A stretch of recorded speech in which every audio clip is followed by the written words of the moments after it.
이게 임대인을 위주로 이제 도입이 됐다라는 거죠.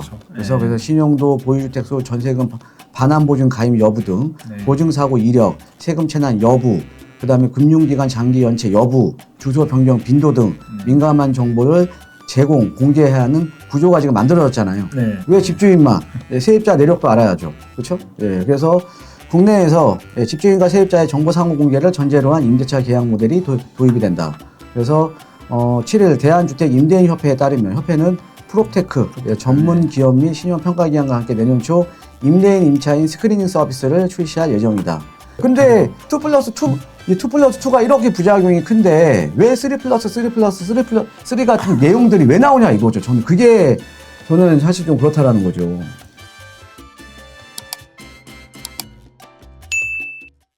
전세난, 매물 겹치며 또 재계약도 급증하고 있다. 예, 시장에 그렇죠. 지금 물건들이 안 나오니까 안 뭐 나오니까. 2+2 이제 갱신권 다 사용하시겠죠. 네. 그렇죠? 예, 그래서 지금 이제 2+2 갱신권 사용 비중이 24%로 반등을 했고, 그 다음에 이제 전세 유통 물량이 감소를 했다. 이거는 그 당시에 2020년도에 부동산 3법 통과됐을 때 저희 항상 얘기했던 내용입니다. 그렇죠. 네, 이미 다 예고돼 있었죠. 2+2로 간다라는 거는 전세 물량들이, 그러니까 시장에 도는 물량들이 줄어들 수밖에 없는데, 예, 그러면은 이건 나중에 전세가 오를 수밖에 없는 거다. 그 다음에 이제 또 임대인 입장에서는 2년마다 우리가 전세 보증금을 조정을 할 수가 있었는데 지금 4년에 한 번 조정을 해야 되는 거잖아요. 그럼 이제 한 번씩 예, 그러니까는 처음에 이제 가격을 확 올려버려야 되는 거죠. 올려야죠. 그렇죠. 예, 그런데 지금 또 막 뭐 말도 안 되는 3+3+3 이런 것들도 나오고요. 예. 자, 그래서 4년 계약이 확산되고 있고, 예, 만기 뒤에 급등이 우려되고 있다. 내년 시장이 내관으로 지적되고 있는데, 자, 서울 전세 시장에서 매물은 마르고 가격은 내리지 않는 이중고가 심화하자 재계약 수요가 급증하고 있다.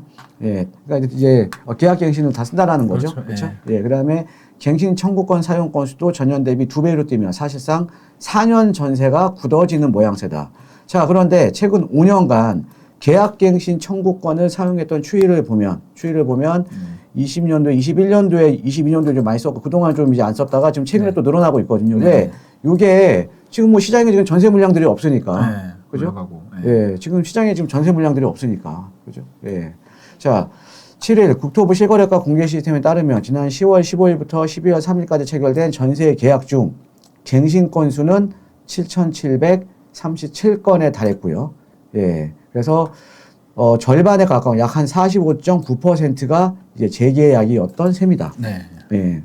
자, 특히 이 기간 계약갱신 청구권을 사용해 2+2 2년 거주를 확정한 사례는 4,285건으로 전체 갱신권의 55.4%를 차지를 했다. 절반이 넘죠. 네. 이거 뭐 전세가 오르니까 어차피 뭐 갱신 청구권 써야죠. 그리고 일단 나가면 갈 데가 없어요. 물건이 없으니까. 물건이 없으니까. 지금 특히나 아까 말씀드렸듯이 상대적으로 좀 임대가가 낮았던 서울에서 또 서울 외곽 지역이죠. 네, 서울 도심부 외곽 지역에 전세가가 지금 급등을 하고 있거든요. 월세도 마찬가지고요. 예.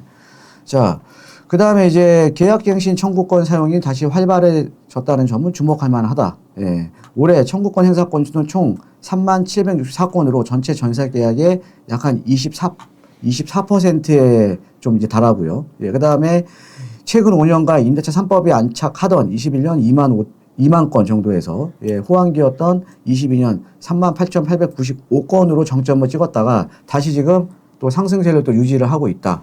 라고 좀 보시면 될 것 같습니다. 예. 자, 올해 들어 서울 주요 단지 전세값이 다시 상승세로 돌아서자 상황이 반전을 했고요. 그 다음에 지금 이제 2+2 지금 4년 단위의 전세 계약이 점차 시장에 지금 이제 정착이 되고 있다라는 거죠. 예, 보편적인 간행으로. 자리를 잡았다라는 거죠. 예, 그러니까는 뭐 세입자 입장에서는 2년 살다가 다른 데 전세금도 더 줘야 되고 또 거기에다가 또 비용이 들어가잖아요. 예, 중개수수료 들어가야 되고 이사 비용 들어가야 되고 그것보다는 차라리 2+2를 쓰는 게 낫다라는 거죠. 그렇죠? 예. 자, 문제는 이러한 갱신 흐름이 당장의 주거 안정에는 기여하지만, 그러니까 단기적인 거죠. 그렇죠. 예. 시장의 잠재적인 불안 요인이 될 수 있다는 점입니다. 갱신 청구권을 사용하면 5% 상한제 때문에 4년간 시세 반영이 억제되는데 이 물량들이 또 신규로 나오게 되면 당연히 집주인들은 올려서 받을 거 아닙니까? 그죠? 4년 후에 올리는데. 그죠? 예. 그리고 더 땡겨서 받을 거 아닙니까? 앞으로 4년 동안 또 이제 전세를 못 주니까 더 땡겨 받겠죠. 그렇죠?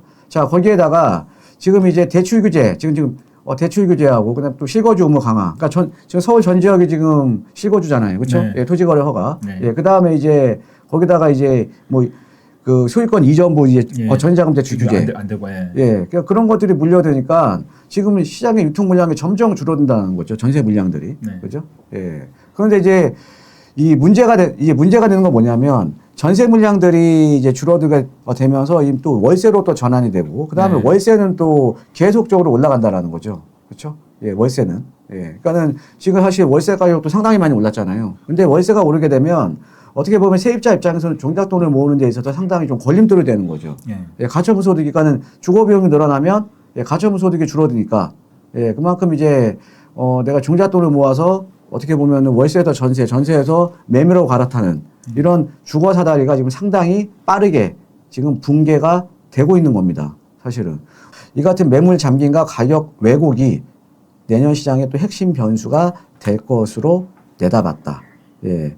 그래서 우리가 당초 4년 거주 보장의 입법 취지는 좋았으나, 근데 이거는 단기적인 사실은 처방이라는 거죠. 그렇죠. 단기적인 처방. 예. 장기적으로는 사실은 시장의 유통 물량이 줄어든다. 네. 특히 서울같이 물건이 뭐 전세든 월세든 매매든 예, 희소한 지역에서 그러니까 수요보다 이제 공급이 적은 네. 예, 이런 시장에서 지금 이제 유통 물량들이 줄어든다라는 거는 예, 그러니까는 당연히 우리가 임대가에 반영이 될 수밖에 없다라는 거죠. 그렇죠? 예. 자, 여기에다가 또 중요한 거는 자, 지금 이제 토지 거래 허가 때문에 이제 전세 물량들이 안 나오고요. 이제 갭 투자가 금지되니까. 그다음에 이제 전세자금 대출 규제에 들어가니까 뭐 소유권 이전부 전세자금 대출도 안 되고 그러니까 이런 여러 가지 이제 전세 물량들이 줄어들고 또 월세로 전환은 또 급속도로 또 지금 심화가 되고 있고요. 네. 자, 내년에는 올해 입주 물량이 거의 3분의 1 통합 내년에 지금 서울에 지금 예상되는 입주 물량이 2만 얼마가 아니에요? 예, 그러니까 올해 거의 뭐 한 반도 안 돼요. 네, 올해 4만 8천 얼마가 네. 됐으니까요. 올해 반도 안 됩니다. 네. 올해 반도 안 돼요. 예. 올해 반도 안 된다라는 건 우리가 보통 입주장 때 전월세 물량들이 많이 나오잖아요. 네, 그렇죠. 입주장 때 전월세 물량들이 많이 나오는데 지금 이제 내년에 입주 물량 거의 반토막이 나버리니까 근데 그 반토막에다가 예. 또 소유권 이전 조건부가 또 안 돼 버리면 안 되고요. 그다음에 네. 이제 더 안 나오죠.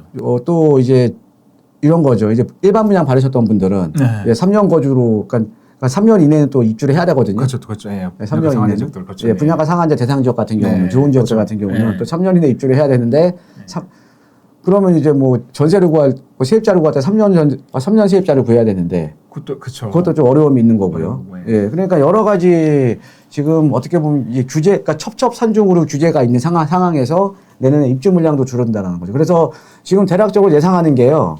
올해도 전세라든가 월세가 상당히 많이 올랐거든요. 근데 내년 같은 경우는 올해 더 오르겠죠. 지금 임대 시장 대비해서 거의 한 4배 정도가 오르지 않을까. 그럴 것 같아요. 예, 예, 이렇게 지금 예상을 하고 있는 겁니다. 이렇게. 임차인들 그거 죽어나는 거예요, 임차인들. 그렇죠. 네. 예, 거기다가 지금 뭐 전세자금 대출도 이제 규제하니까 그것도 예. 가격도 어렵고. 예, 대출이자 내는 게 더 싼데 예. 예, 월세 전환율이 훨씬 높잖아요. 그럼 이제 월세로 전환해서 살아야 되니까 그러니까 주거 비용은 더 많이 이제 내야 된다는 거죠. 예, 그렇죠? 그렇죠. 예. 자, 그래서 참 그렇습니다. 예. 사실 지금 최근에 이제 입법 방향을 보면요. 예, 세입자들의 주거 안정을 위해서 네. 지금 많은 부분이 이제 세입자 위주로 사실은 이게 지금 입법이 지금 되고 있는 거잖아요. 그렇죠. 예. 근데 대로 반대로 임대인의 권리는 상당히 좀 축소가 되고 있는 상황이거든요. 그렇죠? 그 저울의 기울기가 이 임차인에게 조금 더 유리한 건 인정을 해요. 아니 그거는 어차피 사회적 이제 약자니까 어차피 이제 상대적인 이제 주거 약자잖아요. 그렇죠. 예, 그러니까. 인정되는데 이게 예. 너무 과하다는 거죠. 예, 그래서 우리가 네. 주택임대차 보호법 있잖아요. 네. 예, 그러니까 주택임대차 보호법이 있는 건데, 자 그런데 아무래도 근데 이게 너무 과하게 임차인 쪽으로 지금 네. 이제 쏠리다 보니까, 예, 집주인 전혀 보호를 못 받는 거죠. 예, 특히나 이제 대표적인 게 이제 뭐 주택임대 사업자들, 네, 예, 주택임대 사업자에 대한 세제 혜택 축소 네, 이런 것들이 이제 대표적이지 않습니까? 어떻게 보면 특히나 서울이나 수도권 지역 같은 경우는 주택임대 사업자 물건들이 상당히 싸잖아요. 네. 예, 임대라든가 전세라든가 월세가. 예, 그러면서 어떻게 보면 주거 안정에 상당한 어떻게 보면 긍정적인 지금 역할을 하고 있는데도 불구하고 네. 다주택자라는 이제 어떻게 보면은 올가미를 씌우는 거죠. 네. 예, 그래서 그때 그 당시 줬던 뭐 양도소득세 감면 혜택이라던가 네. 아니면 이제 뭐 장기보유 다 특별공제라든가 없앴으니까. 네. 이런 뭐 세제 혜택을 축소를 하니까 네. 예, 그만큼 어떻게 보면 나라에서도 못하는 거를 민간에서 해주고 있는 건데 장려를 해야 되는 거잖아요. 그렇죠? 만약에 그 제도가 살아 있었다면 예, 지금 이 시기 아파트 전세가 그래도 더 올랐겠죠. 맞죠. 폐지 안 시켰으면. 그렇죠. 네. 그러니까 지금 아파트 임대사업자 같은 경우는 지금 다 자동 말소가 돼버리니까 네. 그죠? 예, 그동안 이제 뭐 네. 전세 월세 올리지 못한 거 네. 이번에 다 올려야죠. 그렇죠. 8년간 참았는데. 네. 네. 네, 그 다음에 이제 또 이제 그러니까 이 보통 이제 주택임대 사업자 물건들이 어떤 단지에 가도 가장 쌌거든요. 네, 전세 월세가 네, 가장 쌌죠. 5% 지키느라고 항상 다 낮았죠. 네, 가장 쌌죠. 네. 네, 가장 쌌는데 이제 그런 물량들이 계속 이제 자동 맞소가 돼버리니까 다시 네, 이제 지금 주문이 다 올려버리니까. 시장이 어떻게 보면 하나의 좀 안전판 역할을 해주는 주택임대 사업자 물건들이 계속적으로 줄어들고 있는 거죠. 이것도 네. 이제 뭐 지금 1, 2년이면 이제 거의 이제 아파트 임대 사업자는 거의 내년 내후년에 다 끝나요. 예, 네. 거의 끝나죠. 끝납니다. 예, 네. 1, 2년이면은 그죠? 네. 예. 만약 2020년에 등록하신 분들도 28년에 끝나니까 다 그렇죠. 마지막에 등록하신 분들도 예, 예. 예. 그러니까 그 이후는 이제 임대사업자, 아파트 없는- 임대사업자가 이제 없는 불가능했으니까요. 거죠. 네. 그러니까 이제 앞으로 2년 내는 아파트 임대사업자 같은 경우도 이제 아예 제로가 된다라는 거죠. 네, 제로죠. 예, 제로가 된다라는 거죠. 예, 그러니까 어떻게 보면 그러니까 전세 시장을 그러니까 임대 시장이라도 안정을 시키려면 주택 임대 사업자에 대한 세제적인 혜택을 줘야 되는데 다주택자라는 올가미를 씌우면서 세제적인 혜택은 안 주니까 다시 이런 것들이 임차인한테 전가가 되는 거죠. 네. 그렇죠? 그러니까 혜택을 줄인 것까지는 이야기했는데 없앤 건 잘못된 거였어요. 없앤 거. 그렇죠. 예. 예. 그러니까 혜택을 뭐 작동 없애고 뭐 그럴 수 있는데 예. 저기 하면 근데 네. 없애버리면 그때 그랬었거든요. 분명히 그때 저희들도 없앨 때 이거 분명 히 네. 나중에 아파트 전세값 예. 이거 폭등한다. 음. 예. 그나마 이게 이 사업자들이 잘 유지하고 있어야 된다. 게 네, 네, 네. 말씀된 순간 네. 주인이 당연히 올려야죠. 그동안 못 올린 거. 네. 그래서 이거와 관련해서 최근에 좀 재밌는 기사가 나왔습니다. 예. 왜 집주인만? 아 이거. 예. 이제는 네. 우리 이제 4년 동안 네. 못 내보냈는데 예. 예, 세입자도 우리는 골라서 받겠다. 그 외국의 뭐 독일인가 어딘가. 독일이나 이런 다 면접- 미국도 그래요. 다 면접 보잖아요. 예, 다 미국도 보고, 그렇습니다. 예. 소득 보고 다 왜냐면은 체크하잖아요. 보통 우리 다 월세니까. 네. 예, 그럼 월세 제대로 내야 되는지. 네. 그렇죠? 예. 소득 보고. 왜 집주인만 세입자 내력도 알아야죠. 그렇죠? 예. 그래서 국내에서 집주인과 세입자의 정보 상호 공개를 전제로 한 임대차 계약 모델이 도입이 된다. 그래서 7일 대한주택 임대인 협회에 따르면 협회는 프롭테크 전문 기업 및 신용 평가 기관과 함께 내년 초 임대인 임차인 스크리닝 서비스를 출시할 예정이다. 이 서비스는 임대차 계약 시에 임차인의 임대료 납부 명세, 이전 임대인의 추천 이력 등 평판 데이터, 신용정보 등의 금융 데이터, 생활 패턴 정보 등을 임대인에게 종합적으로 제공을 할 예정이다. 예. 왜? 임대인한테도 너 지금 국세 체납 있는지, 그렇죠. 지방세 체납 있는지, 예.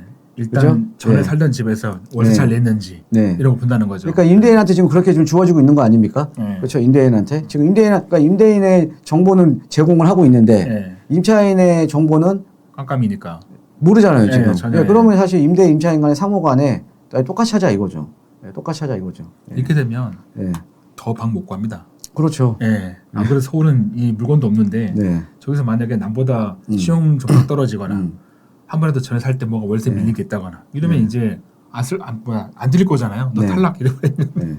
자, 임차인에게는 임대인 주택에 대한 등기부 등본 분석을 통해 권리 분석과 보증금 미반환 이력, 그다음에 네. 국세, 지방세 체납 현황, 또 선순위 선순위 보증금. 보증금 예측 등의 그렇죠. 정보를 제공을 하고, 네. 자, 그래서 지난 몇 년간 전세 사기가 극성을 부르며 보증금 미반환 사고가 급증을 하자 정부와 금융권은 각종 안전장치를 도입을 했는데 이게 임대인을 위주로 이제 도입이 됐다라는 거죠. 그렇죠. 그래서 네. 그래서 신용도, 보유주택수, 전세금 반환 보증 가입 여부 등 네. 보증 사고 이력, 세금 체납 여부, 그다음에 금융기관 장기 연체 여부, 주소 변경 빈도 등 네. 민감한 정보를 제공, 공개해야 하는 구조가 지금 만들어졌잖아요. 네. 예, 그러면 이제 물건이 희소한 지역에서는 그러면 임차인도 그러면 똑같이 해라. 네. 임차인도, 네. 예, 임차인도.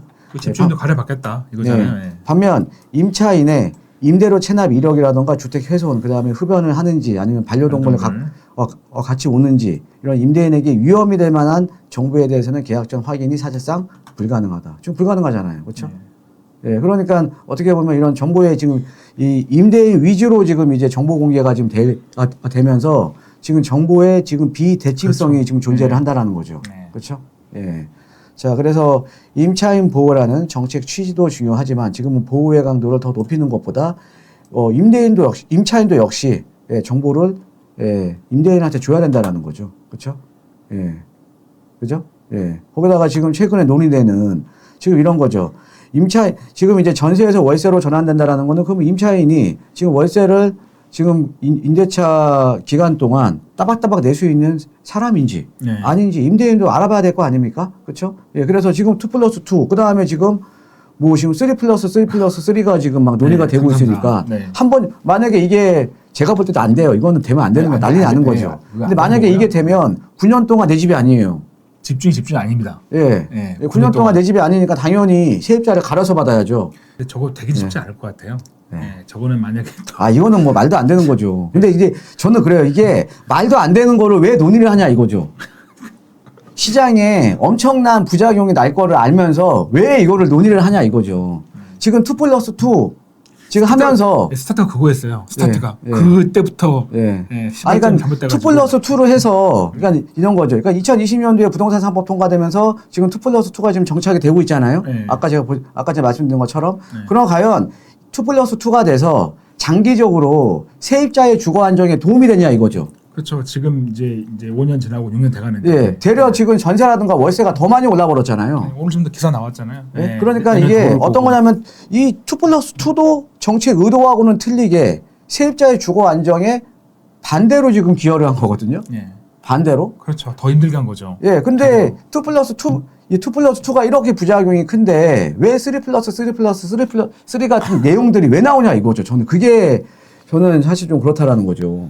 그때 말씀드렸지만 예. 뭔가 이제 알리기 위한 그런 합리적 의심이 든다는 거죠. 예. 예, 예.